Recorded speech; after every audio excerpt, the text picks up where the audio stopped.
بعد کا سبق شروع ہو رہا ہے۔ زکوٰۃ صائمہ کا بیان چل رہا تھا، یعنی جانوروں کی زکوٰۃ کا بیان۔ جانوروں کی زکوٰۃ کو بیان کرتے ہوئے میرے سامنے جو نسخہ ہے اس میں صفحہ نمبر 229 پر ہے، اور بابن فی زکوٰۃ الصائمہ میں جو پہلی حدیث ہے، حضرت عبداللہ ابن انس کی، تو یہی والی حدیث ابھی پوری نہیں ہوئی تھی، بلکہ زکوٰۃ کی تفصیل بتائی گئی تھی۔ سب سے پہلے بتلایا گیا تھا اونٹ کہ اس میں کتنی زکوٰۃ دیں گے، تو بتلایا گیا تھا کہ ابل جو 25 ہے اس میں کیا کہتے ہیں بکری لازم 5 ایک بکری 5 میں لازم ہے، یعنی 25 سے پہلے اور جب 25 ہو جائے تو اس میں پھر یعنی ہر 5 اونٹ میں ایک بکری 24 تک، پھر جب 25 ہو جائے تو اس میں بنت مخاض ہے، پھر جب کیا کہتے ہیں 35 اونٹ ہو جائے، 35 تک ہے، پھر جب 36 ہو جائے تو اس میں بنت لبون ہے، یہ 45 تک چلے گا، پھر جب 46 ہو جائے تو اس میں ایک حقہ لازم ہے، پھر جب کیا کہتے ہیں یہ 60 تک لازم ہوگا، پھر 61 ہو جائے تو اس میں ایک جزا ہے، اور یہ 75 تک چلے گا، پھر جب کیا کہتے ہیں 76 ہو جائے تو اس میں 2 بنت لبون ہے 90 تک، پھر جب 91 ہو جائے تو اب 2 حقے لازم ہیں 120 تک، پھر جب 120 پر اونٹ بڑھ جائے تو اب ہر 40 میں بنت لبون ہے اور ہر 50 میں حقہ ہے۔ یہ نصاب بیان کیا گیا۔ پھر اس کے بعد اس حدیث میں یہ بتلایا گیا تھا کہ کبھی کبھی جب وصول کرنے والا آتا ہے تو وصول کرنے والے نے جب جانوروں کو دیکھا تو لازم ہو رہا تھا جزا، اور جزا نہیں ہے، اس کے پاس حقہ ہے، یا لازم ہو رہا تھا حقہ اور اس کے پاس جزا ہے، یعنی جس مقدار میں زکوٰۃ لازم ہوئی ہے اس مقدار سے زیادہ مقدار والا جانور ہے، یا اس سے کم مقدار والا جانور ہے، تو بتلایا گیا تھا کہ جو کم مقدار والا جانور ہے وہ لے لے، اور اس کے ساتھ ساتھ اس کمی کو پورا کرنے کے لیے مزید اور بکری لے لے، 2 بکری لے لے یا 20 درہم لے لے، اور اگر زیادہ مقدار والا کیا کہتے ہیں جانور زکوٰۃ میں وصول کر لیا ہے، کیونکہ جس مقدار والا جانور زکوٰۃ میں لازم ہوا ہے وہ اس کے پاس نہیں ہے، تو اس وقت کیا کہتے ہیں وہ وہی لے لے اور پھر اس کو 2 بکری یا 20 درہم واپس کر دے۔ یہ تفصیل اونٹوں کے نصاب کے بارے میں آیا تھا، یہ تفصیل آئی تھی اور وہاں پر یہ بتلایا گیا تھا۔ پھر اس کے بعد کیا کہتے ہیں بکریوں کا نصاب بتلایا گیا تھا کہ بکریوں میں کیا کہتے ہیں کیا لازم ہوگا، تو کہا گیا تھا کہ 40 بکریوں میں 120 تک ایک بکری لازم ہے، پھر جب 120 سے بڑھ جائے، 120 پر ایک بھی بڑھ گیا تو 2 بکری لازم ہے 200 تک، پھر جب 200 پر بڑھ جائے تو 200 پر بڑھنے کے بعد 200 سے لے کر کے 200 اب جب بڑھ جائے تو اس میں 3 بکری ہے 300 تک، پھر جب 300 پر بڑھ جائے تو اب ہر 100 میں ایک بکری ہے، اس طرح سے یہ تفصیل یہاں تک ہم نے بتلائی تھی، جو صفحہ نمبر 219 کے آدھے صفحے تک ہے۔ پھر اس کے بعد یہ لفظ آ رہا تھا وَلَا يُجْمَعُ بَيْنَ مُفْتَرِقٍ وَلَا يُفَرَّقُ بَيْنَ مُجْتَمِعٍ، اس کو مجہول بھی پڑھ سکتے ہیں اور معروف بھی پڑھ سکتے ہیں۔ یہ جملہ سمجھانا تھا، یہ جملہ جو کیا کہتے ہیں حدثنا آگے لکھا ہوا آ رہا ہے وہاں تک سمجھانا تھا۔ اس کو سمجھنے سمجھانے کے لیے، یہاں سے سمجھنے سمجھانے کے لیے ایک دو باتیں سمجھنی ہوں گی. وہ ہے خلطہ کی تفصیل اور خلطہ کا بیان. اگر خلطہ اور خلطہ میں اختلاف سمجھ لیں تو پھر کیا کہتے ہیں، یہ والا یجمو یا والا یجمو، یہ جو جملہ آخر تک ہے یہ انشاءاللہ سمجھ میں آ جائے گا. خلطہ کے معنی آتے ہیں شریک ہونا، شریک ہونا، شریک ہونا. خاص طور سے خلطہ کا لفظ استعمال کیا جاتا ہے جانوروں میں شریک ہونا. مثلا میری 5 بکریاں ہیں اور دوسرے آدمی کی 20 بکریاں ہیں تو 25 بکریاں ہوں گی، ہو گئی. یہ تو میں 5 بکری دے کر کے اور وہ 20 بکری دے کر کے ایک ریوڑ بنا دیا ہے، اور تو اس کو کہیں گے خلطہ، شرکت. پھر خلطہ جو ہوتا ہے وہ 2 قسم کا ہوتا ہے، وہ 2 طریقے کا ہوتا ہے. ایک ہوتا ہے خلطۃ الشیوع. اس خلطۃ الشیوع کو خلطۃ الاعیان اور خلطۃ الاشتراک بھی کہتے ہیں. اب یہ خلطۃ الشیوع، خلطۃ الاعیان اور خلطۃ الاشتراک کسے کہتے ہیں اس کو سمجھیے. یہ اکثر ہوتا ہے میراث میں یا کسی کی طرف سے ہدیہ ملنے میں یا مشترک رقم سے جانور خریدنے میں. مثلا زید کا، ایک آدمی کا انتقال ہوا اور اس کے 2 بیٹے تھے، وارث تھے، چاہے وہ وارث 2 ہو یا 3 ہو. اور اس مرنے والے نے 50 بکریاں چھوڑی ہے، 100 مان لیجیے، 100 بکریاں چھوڑی ہے، یا 120 لیجیے زیادہ مناسب ہے، 120 بکریاں چھوڑی ہے. اور وارث میں ایک لڑکا اور ایک لڑکی ہے. تو جب لڑکا کو لڑکیوں کا ڈبل ملتا ہے تو اب یہاں پر سیدھا 3 ٹکڑا کریں گے مال کا. تو جب کیا کہتے ہیں 120 بکریاں ہیں، جب 3 ٹکڑا کریں گے تو 3 ٹکڑا کرنے کی وجہ سے 2 ٹکڑا بھائی کو مل جائے گا اور ایک بہن کو مل جائے گا. تو ایک ٹکڑے میں 120 میں سے 40 بکریاں آئیں گی، تو 80 بکریاں مل جائیں گی کیا کہتے ہیں بھائی کو، اور 40 بکریاں مل جائیں گی بہن کو. تو زید کا اس شخص کا تو انتقال ہو گیا، لیکن ابھی تک یہ 120 بکریاں ان دونوں بھائی بہن کے درمیان جو میراث میں بکریاں ملی ہے وہ کیا کہتے ہیں تقسیم نہیں ہوئی ہے. تو تقسیم ہونے سے پہلے اس کو خلطۃ الشیوع کہتے ہیں، خلطۃ الشیوع کہتے ہیں. اب زکوٰۃ وصول کرنے والا آ گیا تو دونوں بہن بھائی سے زکوٰۃ لے گا، دونوں بہن بھائی سے زکوٰۃ لے گا. اب آپ دیکھیے 120 بکریاں کی اگر زکوٰۃ لے تو 2 بکری، 100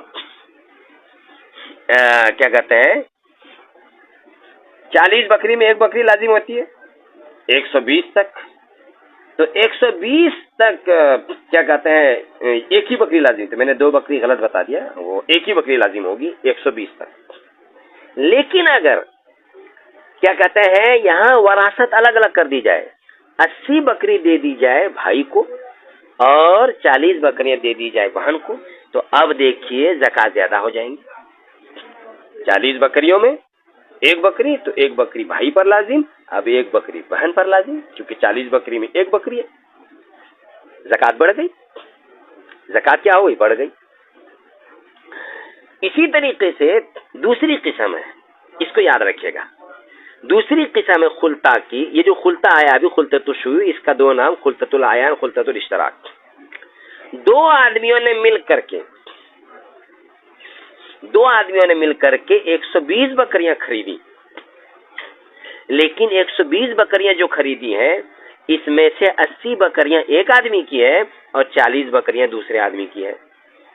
تو اب جب تقسیم نہیں ہوئی ہے ان دونوں آدمیوں کے درمیان تو 120 بکریاں میں یہ دونوں آدمی کیا ہے شریک ہے، یہ ہے خلطۃ الشیوع. اب اگر 120 بکریوں کی زکوٰۃ دی جاتی ہے تو ایک بکری، لیکن دونوں کو تقسیم کرنے کے بعد اگر زکوٰۃ دی جائے تو 2 بکری، 80 والے پر بھی 1 بکری لازم اور 40 والے پر بھی 1 بکری لازم، 2 بکری زکوٰۃ ہو رہی ہے۔ یا کسی نے ہدیے میں 2 آدمی کو مشترک طور پر 120 بکریاں دی ہیں، یہ کہا ہے کہ 80 بکری فلاں کے لیے، 40 بکری آپ کے لیے، تو یہ خلطۃ الشیوع ہے۔ امید کہ میں خلطۃ الشیوع سمجھا سکا ہوں۔ دوسری قسم ہے خلطۃ الجوار۔ خلطۃ الجوار، اس کا ایک دوسرا نام بھی ہے، اس کو خلطۃ الاوصاف بھی کہتے ہیں۔ خلطۃ الاوصاف یہ ہے کہ 2 آدمیوں کے جانور ملکیت میں الگ تھلگ ہیں، مگر 10 باتوں میں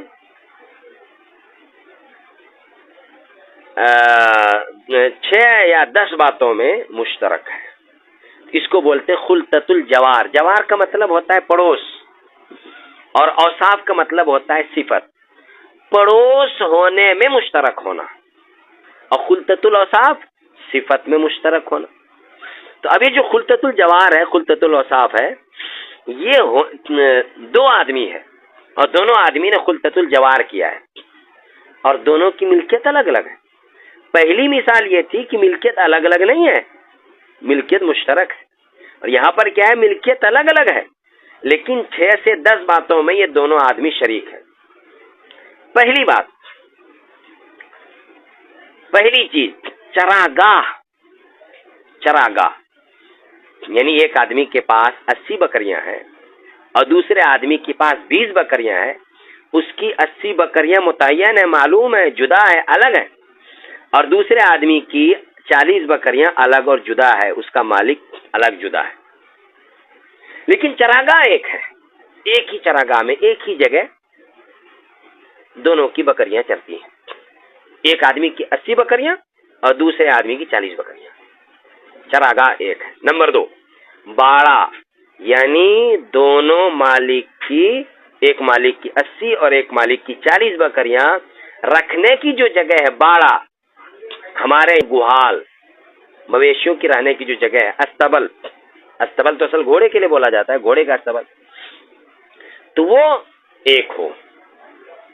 اور تیسری چیز ہے چرواہا ایک ہو۔ چرواہا دونوں کا کیا ہے، ایک ہے، یعنی ایک آدمی کی جو 80 بکریاں ہیں اور دوسرے آدمی کی جو 40 بکریاں ہیں، دونوں کے 80 اور 40 بکریوں کو چرانے والا ایک ہی آدمی ہے۔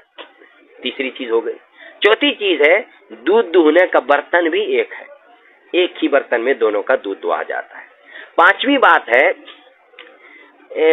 کیا کہتے ہیں، نر، یعنی جو بکریاں ہوتی ہیں، اس بکری کو بچہ پیدا کرنے کے لیے، نسل کے لیے بڑھانے کے لیے ریوڑ میں ایک نر یعنی مرد، آٹھا بولتے ہیں، آپ کے یہاں کیا بولتے ہیں معلوم نہیں، اردو اس کو نر بولیں گے، جفتی کرنے کے لیے جو نر رکھا جاتا ہے وہ دونوں کا ایک ہی ہے۔ ایک آدمی کی 80 بکریاں ہیں، دوسرے کی 40 بکریاں ہیں، اس 80 اور 40 بکریوں سے جفتی کرنے کے لیے، نسل بڑھانے کے لیے جو نر ہے وہ ایک ہی ہے۔ 5 باتیں ہو گئی۔ چھٹی بات، پانی پینے کی جگہ دونوں آدمی کی بکریوں کے لیے ایک ہی، مثلا حوض، نہر وغیرہ یا کنواں وغیرہ جو ہے وہ ایک ہی ہے۔ 7ویں بات یہ ہے کہ کتا جو ریوڑ کی حفاظت کے لیے رکھا جاتا ہے وہ بھی ایک ہی ہو۔ 8ویں بات یہ ہے کہ چراگاہ جانے اور واپس ہونے کا جو راستہ ہے وہ ایک ہو۔ 9ویں بات یہ ہے کہ دودھ دوہنے والا، بکریوں کا دودھ نکالنے والا، یا کیا کہتے ہیں گائے بیل بھینس ہے، یا کیا کہتے ہیں اور اونٹنی وغیرہ ہے، تو اس کا دودھ دوہنے والا ایک ہی آدمی ہو۔ اور 10ویں بات یہ ہے کہ خلطۃ الجوار کی نیت، خلطۃ الجوار کی نیت ہو، یعنی دونوں نے کیا کہتے ہیں اسی نیت سے اکٹھے بکری رکھی ہو کہ ایک ساتھ رہے اور ایک ہی آدمی سے سارا کام ہو جائے۔ اگر اتفاقاً دونوں آدمی کی بکریاں، ایک آدمی کی 80 اور ایک آدمی کی 40 ایک جگہ ہو گئی ہیں تو وہ خلطۂ جوار نہیں ہے۔ یہ 2 قسمیں آ گئی سمجھ میں، خلطۃ الاشتراک اور خلطۃ الجوار، اور خلطۃ الجوار کے لیے جو 10 باتیں ضروری ہیں وہ بھی ہم نے بتلا دی ہے، یاد رکھیے اس کو۔ حضرات ائمہ ثلاثہ رحمت اللہ علیہ کے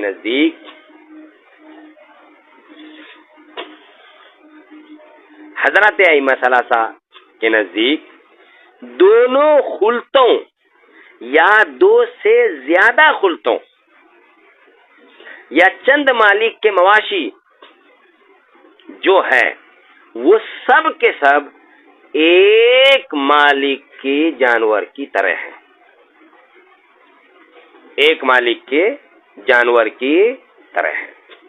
یعنی خلطۃ الشیوع ہے یا خلطۃ الجوار ہے، یعنی ایک آدمی کی 80 بکریاں ہیں، ایک آدمی کی 40 بکریاں ہیں، تو حضرات ائمہ ثلاثہ شافعیہ، مالکیہ اور حنابلہ، ان تینوں حضرات کے نزدیک یہ خلطہ ایسا ہے جیسے کہ یہ 2 آدمی کی بکری نہیں ہے، ایک ہی آدمی کی بکری ہے۔ اب آپ سمجھیے، جب ایک ہی آدمی کی زکوٰۃ کے واجب ہونے اور زکوٰۃ کے کم زیادہ ہونے میں ایک ہی آدمی کی بکریاں سمجھی جائیں گی تو ایک ہی بکری لازم ہوگی، ایک ہی بکری لازم ہوگی ان لوگوں کے یہاں۔ ایک آدمی کی 80 بکری ہے، دوسرے آدمی کی 40 بکری ہے، اگر دونوں کو الگ الگ کریں گے تو پھر 2 بکری لازم ہوگی، دونوں کو ملا دیں گے تو ایک ہی بکری لازم ہوگی۔ یہ حضرات ائمہ ثلاثہ کے یہاں کہ خلطہ کا اعتبار ہے زکوٰۃ کے واجب ہونے میں بھی اور زکوٰۃ کے کم اور زیادہ ہونے میں بھی۔ زکوٰۃ کے واجب ہونے کی مثال سمجھیے کہ ایک آدمی کی 20 بکریاں ہیں، دوسرے آدمی کی 20 بکریاں ہیں، خلطۃ الشیوع یا خلطۃ الجوار ہے، تو اگر دونوں کی بکریاں الگ الگ ہوتی تو کسی پر زکوٰۃ نہیں، لیکن جب دونوں کی بکریاں مل گئی، 40 بکریاں ہو گئی، تو چونکہ حضرات ائمہ ثلاثہ کے نزدیک یہ 40 بکریاں اب ایک آدمی کی ملکیت کی طرح ہیں کہ جیسے گویا ایک آدمی اس کا مالک ہو، تو اب ایک بکری زکوٰۃ میں واجب ہو جائے گی۔ اور کم زیادہ ہونے کی یہی مثال ہے کہ ایک آدمی کی 80 بکری ہے، ایک آدمی کی 40 بکری ہے، دونوں جب بکریاں ملائی جائیں گی تو صرف ایک بکری لازم ہوں گی، اور دونوں اگر الگ الگ کر دیں گے تو پھر 2 بکری لازم ہوگی۔ تو دیکھیے کیا کہتے ہیں، خلطہ کی وجہ سے زکوٰۃ کم ہو گئی، خلطہ کی وجہ سے زکوٰۃ کم ہو گئی۔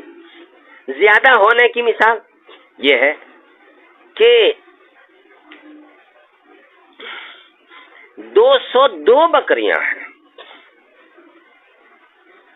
202 بکریاں ہیں، 101 ایک آدمی کی اور 101 دوسرے آدمی کی، تو اگر 202 خلطہ کا اعتبار کر رہے ہیں، 202 خلطہ کا اعتبار کر رہے ہیں تو 3 بکری لازم ہو جائے گی، اور اگر خلطہ کا اعتبار نہیں کریں گے تو ایک پر ایک بکری واجب ہوگی، ایک آدمی پہ ایک ایک بکری دونوں پر لازم ہوگی،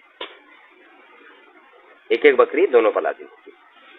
تو دیکھیے خلطہ کی وجہ سے زکوٰۃ کیا ہو گئی، زیادہ ہو گئی، زکوٰۃ کیا ہو گئی، زیادہ ہو گئی۔ یہ تو حضرت ائمہ ثلاثہ کا مسئلہ ہے۔ لیکن حضرت امام ابو حنیفہ رحمۃ اللہ علیہ کے یہاں خلطہ کا مطلقاً اعتبار نہیں ہے، بالکل بھی اعتبار نہیں ہے، نہ زکوٰۃ کے واجب کرنے میں، نہ زکوٰۃ کے کم اور زیادہ کرنے میں۔ حنفیہ کے نزدیک ملکیت کا اعتبار ہے بس۔